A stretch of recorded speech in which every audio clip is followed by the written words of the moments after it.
think you're special. Don't think that you know more than we do. These are some of the statements from the law of Jante. I think that is dangerous. I think that is actually driving a common thinking that can bring, hazard outcomes. And today I want to talk about something that may be a little more dry than what we have just heard, which is Bitcoin, crypto, bubbles, financial bubbles. Bitcoin is a venereal disease. Bitcoin is rat poison squared. These are not my words.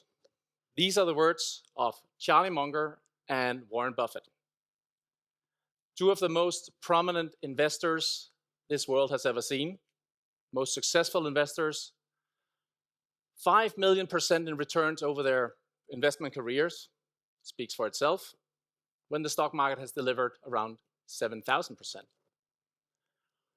So when they talk and speak, and unfortunately Mr. Munger is dead, but when they did talk, or when they speak, we have to listen, and I definitely listen.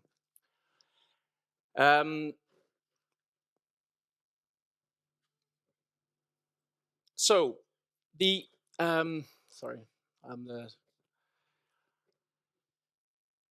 Bitcoin has, of course, had a fantastic journey. And we all need to praise, of course, the amazing returns that has given over the years. And but when we hear about it, of course, we have to wonder, why are the most successful investors in the world talking about it like rat poison? And I can tell a personal story. In 2016, I was close to investing in Bitcoin, actually buying around maybe $150,000 worth of Bitcoin, which today would have had a value of around $20 to $25 million. I didn't do it. I didn't get to it because of the difficulties in actually getting the money transferred from a bank to a wallet back then. But one of my friends actually did take the crypto plunge. And he entered Ethereum, which is another crypto. At the time it was at 50 cents. And he held on to it until the moment it was actually reached around $1,400. So 2,800 times. And he's not the only one that has done well when it comes to crypto. We've all heard of these Lambo guys, or people that have jumped into something that seems, ridiculous, only to see it go up 100 times. I don't know about you, but I definitely can feel the FOMO. FOMO, what is that? FOMO, fear of missing out. Well, fear of missing out is something that is very deep in the human mind. It goes back to the times of, as we lived in hunters and gatherers, in groups. Being part of the group ensured food, security, mating, and being outside was dangerous. And that's something we have taken on to us today also. If we're not part of the group, if we don't think alike, like the Jante law is also kind of commending, well, then it's dangerous. So fear of missing out, FOMO, is something that is deeply in us, and it's something that can make us maybe come up to conclusions or do things we don't necessarily would do if we were just ourselves. And this is not something just maybe I, as a stupid person, or people that don't understand things do. Sir Isaac Newton is probably one of the most intelligent people that has ever lived. And in the 1700s, he actually were a victim of FOMO. So that was the time of the South Sea bubble. Newton invested in, saw his stock rise, earned a good money, got out, but saw his friends actually staying in and becoming even more rich. He FOMO'd in, invested more, actually a lot, and the bubble burst, and he went bankrupt. He famously said afterwards, "I can calculate the movement of heavenly bodies, but not of the madness of men."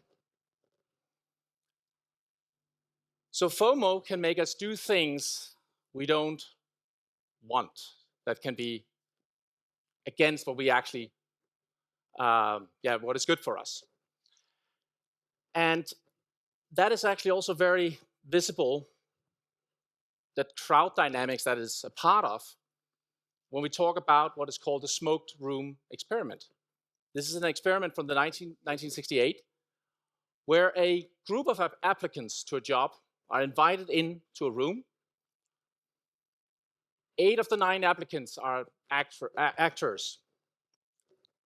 They're told to stay seated, just work on their assignment, no matter what happens.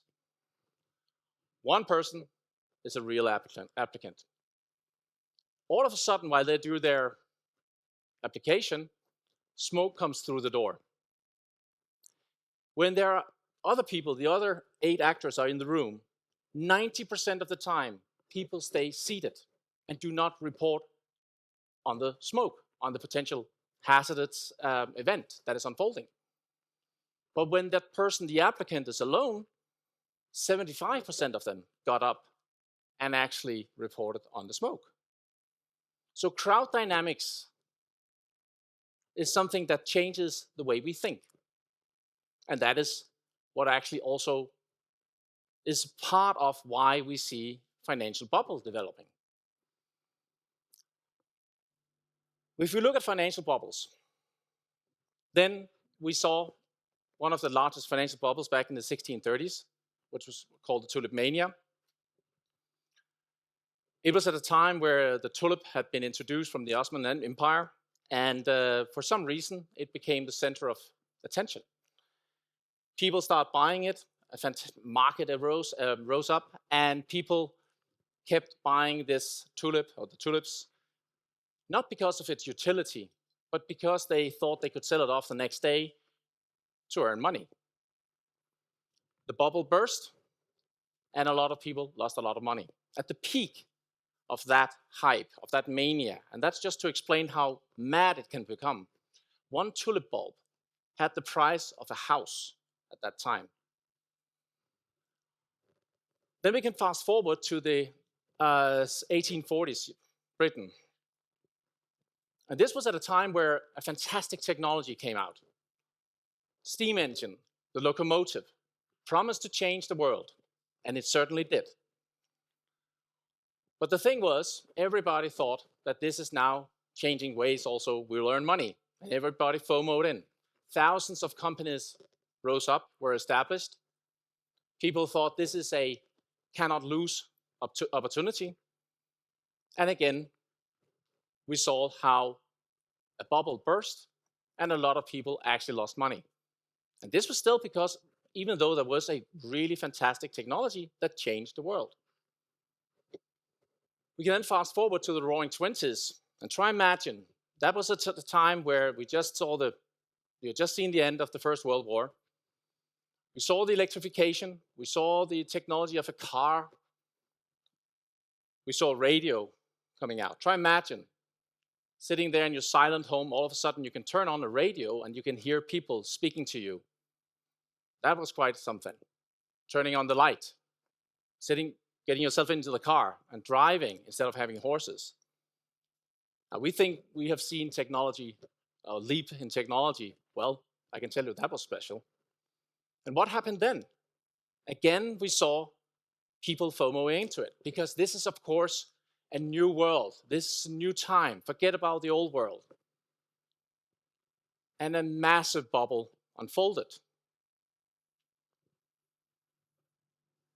Again, it burst, and as we probably know, as we heard from school, we saw the stock market crashing. We saw the large depression in the US and elsewhere because of this FOMO.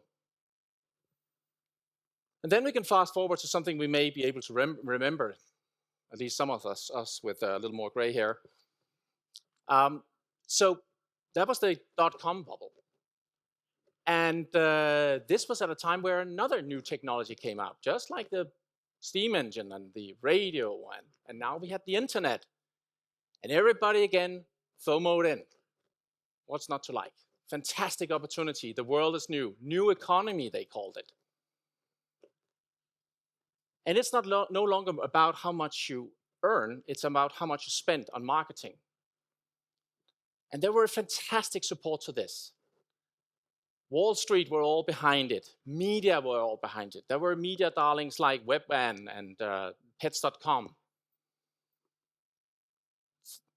13, I think it was, of the 18 companies that were on commercial in the Super Bowl in 2000 didn't exist a year later. So the media were all over this. Everybody was praising this new fantastic and brave world. Did the internet change the world? Absolutely. But is that the same as a promise that you cannot see that the market can crash or that people get exuberant? No. So now I want to talk about Bitcoin, because I think Bitcoin is the very definition of this financial bubble we have at this point. AI and crypto bubble. But before I do that, now we talked about Jante, but I'm from Denmark. In Denmark, we have a famous fairy tales teller, Hans Christian Andersen, who had the story or told the story of the emperor's new clothes. And this is the story for the ones who don't know it already, of course. This is about the emperor who lived in his empire. And one day, two fraudsters came to town, and those were tailors. They would be able to make the most fantastic clothes that he had ever seen. So he could stand out really nice. He was very vain. And he, of course, got intrigued. There was, though, however, this one caveat to it, that if people were especially stupid or were not good at what they do, they would not be able to see the clothes. And the emperor thought that was interesting, and he sent them off. And they started to work, the two fraudsters, on their looms, weaving and making the clothes. The emperor got impatient and sent off his best advisor and said, "Can you go to check on how it's going?" The advisor came to the fraudsters and couldn't see the clothes. And he thought, what is that going to tell of me? If I can't see that clothes, I'm not going to do that. So he went back to the emperor and said, "Oh, that's amazing, sir. You love it. It's fantastic." And then the emperor thought, okay, I gotta go see myself. And he went, and again, he couldn't see the clothes. And he thought, what is that going to tell my people about who I am? Oh, sorry about that. There we go. And how I run the country. So what he did was, again, like his advisor, to simply just keep silent. And the day came where he was supposed to walk down the street, as we do when we get new clothes. We like to show it off. And the fraudsters helped him put on the clothes, and he walked down the street. And everybody, all in the crowd, were saying how fantastic this was, especially the elite. Wow, amazing garment. Until a little boy cried out, "But why isn't he wearing any clothes?" Now, why I'm saying that, what is the morale? Of course, that sometimes it takes an innocent mind, naive mind maybe, to point out what is the obvious. And now I want to turn to Bitcoin. Because as I said, we currently have the largest financial bubble that we have ever seen. We had just told you about 4 massive bubbles, and I'm claiming we have one that is even bigger. Warren Buffett and Charlie Munger had a way of looking at that. That is the market capitalization to GDP, a ratio, let's just put it there. The higher it is, the bigger the bubble. In 1929, 89% was the number there. 2000, massive bubble. We laughed at it afterwards. It was 136%. 2007, it was at 107%. These are the two lumps you see there. This is where we are today, 226%. And we can just look at some of the businesses that is doing well today. As I said, a crypto and AI bubble. NVIDIA, Palantir. It looks like the tulip bubble to me. I mean, you don't need to know much about finance to see that 94,000% in a matter of 15 years. That's pretty frothy. NASDAQ, Bitcoin is up 1.2 million% since 2012. So now people say, yeah, but it can keep going up. Well, if you have a bubble and it bursts, and you can see that NASDAQ and Bitcoin are following each other very, very closely. And you also know that NASDAQ actually crashed 85% after 2001 in that massive bubble that is way smaller than what we have today. Now, guess what is going to happen to Bitcoin when Bitcoin crashes much, much more every time we see a decline in NASDAQ? I say Bitcoin is going to crash by 95%. That's not what we hear when we hear the media, the academia, the crowd, and the Emperor's New Clothes talking about this. So, and then we also have a situation where we have a slowdown in the economy. It's very visible. We don't need to know much about economy to see these rounding bottoms. This is unemployment level in the US. Every time they move up, you get a recession. A recession is where bubbles burst. And when a bubble bursts, you're gonna hurt if you have those assets that are crashing. So let's say I'm right, we have a recession coming, and NASDAQ dropped by 85% in 2001, and we have a larger bubble this time, much larger. What is going to happen if the economy falls into a recession and we see NASDAQ crashing in this AI bubble we have? I say Bitcoin, crypto, is a massive bubble.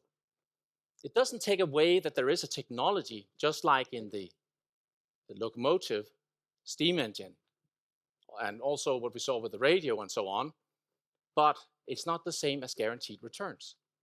And I think we're going to see this in a not too distant future. It's a bubble that is going to burst. I think Warren Buffett and Charlie Munger are right. Bitcoin, crypto, is like a venereal disease. Thank you.